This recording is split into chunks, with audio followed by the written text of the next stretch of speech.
In this video, we will be walking you through the dashboard for your internet device.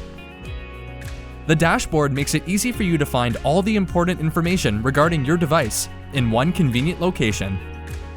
You can access the dashboard by going to mywifistatus.com. Then, simply enter your device serial number, which can be found on the bottom of your device. Then, click Login. Great, now we're in.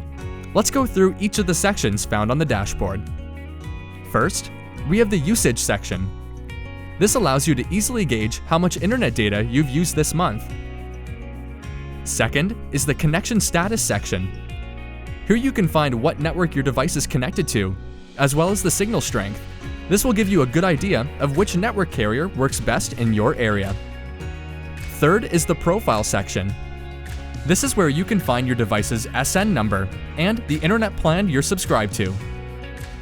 Fourth is the Wi-Fi network section, which highlights the Wi-Fi name, aka SSID, as well as the password linked to your device. This information can also be found on the sticker underneath your device. Fifth is the data cycle details section. Here you can see how many days are left in your billing cycle and what day your monthly cycle resets on.